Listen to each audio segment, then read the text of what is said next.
informationnelle africaine chez vous, monsieur, madame, excellente condition informationnelle. Allez, foulons le pied au Gabon où on parle justement de la révision constitutionnelle qui a approuvé à 91,8% de voix. Le Gabon a massivement approuvé une nouvelle constitution lors du référendum du 16 novembre. Selon le ministre de l'Intérieur, Herman Imongol, le oui l'a emporté avec 91,8% de voix contre 8,2% pour le non. Le taux de participation s'est établi à 53,5%.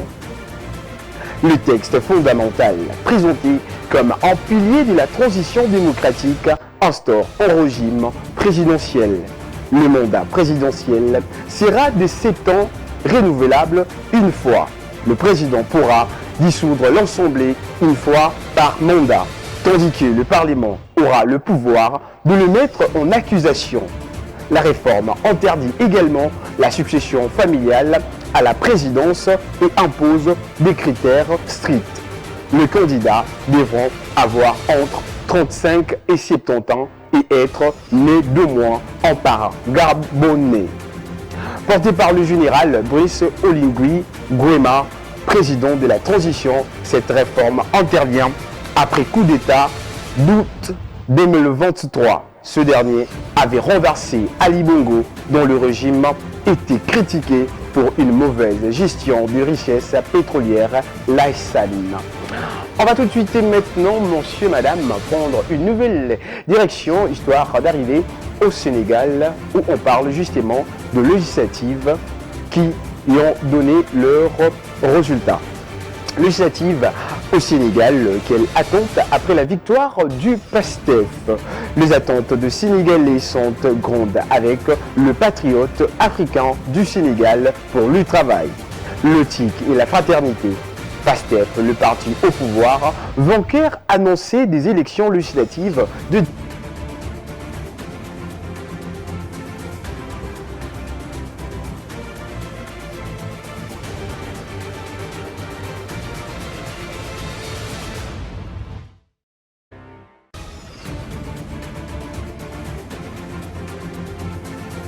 la lutte contre la corruption, la révision de permis de pêche pour les entreprises étrangères et l'obtention d'une plus grande part de ressources naturelles du pays pour la population.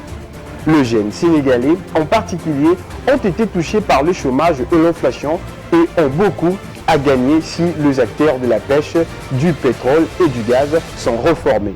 Plus de 60% des Sénégalais ont au moins 25 ans et 90% d'entre eux occupent des emplois informels.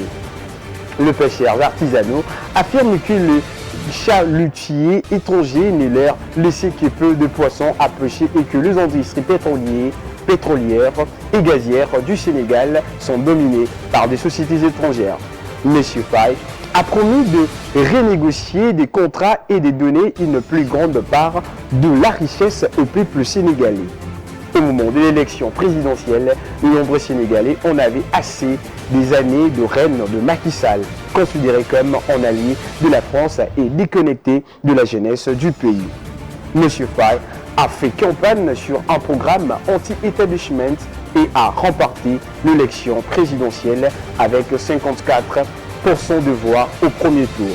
L'élection présidentielle de mars a eu lieu après des mois de répression violente de manifestants qui, selon le groupe de défense des droits, ont tué des dizaines de personnes et en ont emprisonné un millier. Le PASTEF a besoin d'au moins 83 sièges pour obtenir la majorité à l'Assemblée.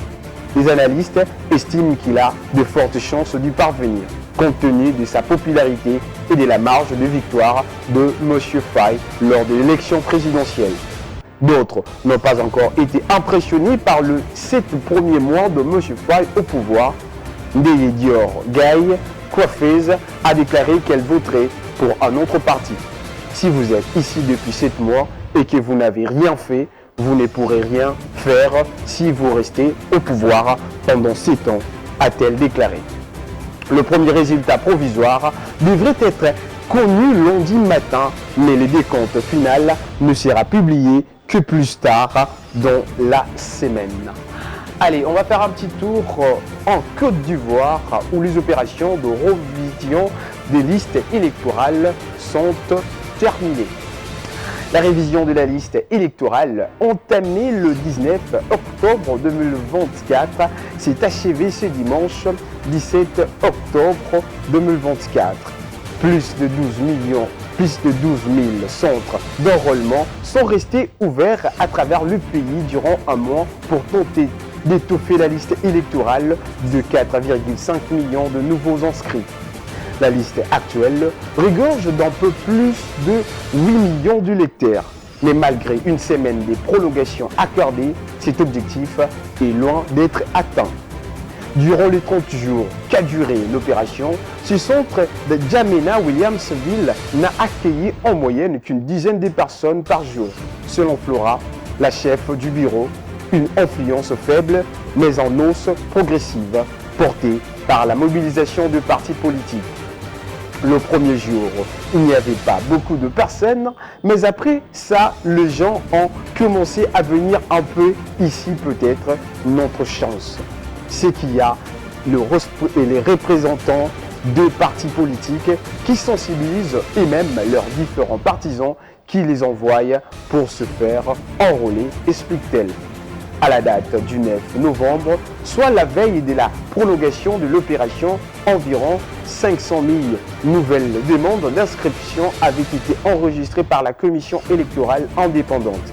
Les prochaines étapes, l'analyse des données, la publication de listes provisoires, puis la période de contentieux avant le liste définitive, attendue à la mi-2025. Allez, on va tout de suite et maintenant parler du Mali où le virulente critique du Premier ministre contre la junte provoque de nombreuses réactions. Le propos très critique du Premier ministre Choguel Maïga contre le militaire au pouvoir à Bamako samedi 16 novembre suscite de très nombreux commentaires au Mali. Alors que certains partisans de la junte réclament son départ, une autre frange de la classe politique l'applaudit. Le virulente critique du Premier ministre malien Choguel Maïga contre la junte au pouvoir à Bamako ne cesse de quêter plus dans ce pays. Pour Foussaïel Faye, membre d'un groupe d'opposants maliens en exil qui a symboliquement formé un gouvernement parallèle à celui du chef du gouvernement et même carrément devenu un opposant au régime d'Assimi Goïta. Quand il dit que les élections et la transition ont été reportées sans aucun débat au sein du gouvernement, il porte un autre costume, en l'occurrence celui d'un opposant ou d'un chef de file de l'opposition. Il a en tout cas mis en lumière les dysfonctionnements entre les militaires et lui-même, précise celui-ci. Président du Parti social-démocrate africain, PSDA, qui est membre de la coordination des organisations de l'appel du 20 février 2023 pour sauver les Mali, Ismaël Sako juge quant à lui ses discours courageux mais aussi révélateurs de l'isolement actuel à l'intéressé. Au Mali, la très officielle radio-télévision du Mali, ORTM, a de son côté largement ouvert ses antennes aux partisans de la junte pour commenter ses propos. L'Alliance pour la Fondation au Mali, AREMA, y a par exemple condamné les discours du Premier ministre et demandé au chef de la junte de tirer les conclusions qui s'imposent après une telle sortie, à savoir revoquer le chef du gouvernement.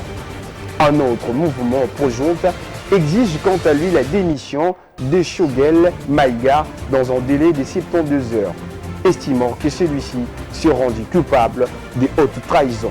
À ce stade, le partisan du Premier ministre s'effondre et aussi plutôt discret. Allez, on va parler maintenant du Nigeria et de l'Inde en accord ou encore renforcement sur la coopération stratégique. En visite officielle à Abuja, le Premier ministre indien Narendra Modi a rencontré le président nigérian Bola Tinubu dimanche 19 novembre. Lors de cette première visite de Modi au Nigeria, les deux dirigeants ont annoncé un partenariat renforcé couvrant la défense, l'énergie, la sécurité maritime, la technologie et le commerce. Cette coopération s'accompagne d'un engagement commun dans la lutte contre le terrorisme et les partages d'informations, notamment le golfe de Guinée, l'une des zones les plus touchées par la piraterie. Narendra Modi a également été décoré du titre de Grand Commandeur de l'Ordre du Niger, la deuxième plus haute distinction nationale du pays. L'Inde reste le principal partenaire commercial du Nigeria en Afrique, avec des échanges bilatéraux atteignant 14,9 milliards de dollars en 2022.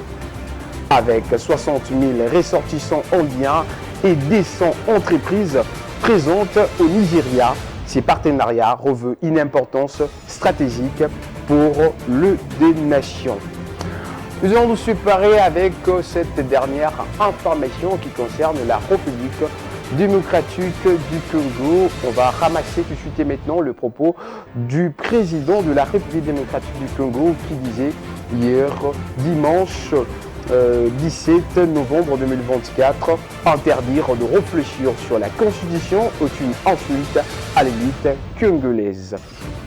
Le fait d'interdire au peuple de la République démocratique du Congo, RDC, de réfléchir sur sa constitution constitue une insulte à l'endroit de l'élite congolaise, a estimé dimanche 17 novembre 2024 le chef de l'État lors d'un meeting au territoire de Kipushi en province du Haut-Katanga, d'après la présidence congolaise.